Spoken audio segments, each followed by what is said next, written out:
దేవునికి మహిమ కలుగునుగాక. ఈ దినం దేవుని వాక్యం, విగ్రహారాధనకు దూరముగా పారిపోండి.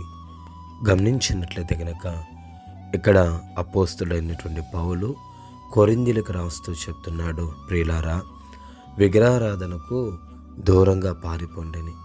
మనం గమనించినట్లయితే గనక ఆ దినాలలో కొరింథీయుల పట్టణంలో విగ్రహారాధన అధికంగా ఉండేది. కాబట్టి ఆ యొక్క పౌలు వారికి చెప్తున్నాడు, మీరు విగ్రహారాధనకు దూరంగా పారిపోండని.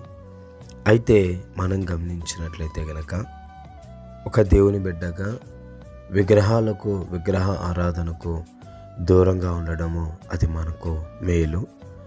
ఒకవేళ మనం అనుకోవచ్చు, నేను ఎక్కడ విగ్రహారాధన చేయటం లేదే, నేను ఎక్కడికి కూడా వెళ్ళటం లేదు, మరెందుకు దేవుడు నాతో ఈ మాట మాట్లాడుచున్నాడు అని అనుకోవచ్చు.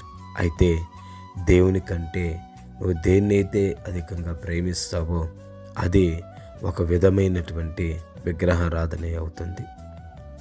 దేవునికి ఇవ్వవలసిన స్థానం కంటే ఆ ప్రముఖమైన స్థానం దేనికైతే నువ్వు ఇస్తావో అదే నీకు నీ జీవితంలో ఒక బలమైనటువంటి విగ్రహారాధనగా మారుతుంది.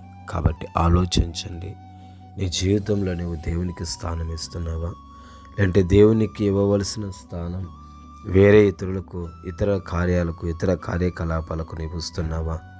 ఒకసారి ఆలోచించండి ప్రియమైన దేవుని జనాంగమా.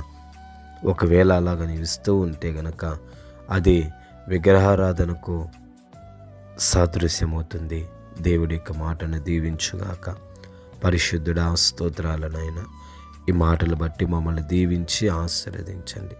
యేసు నామములో తండ్రి, ఆమేన్, ఆమేన్.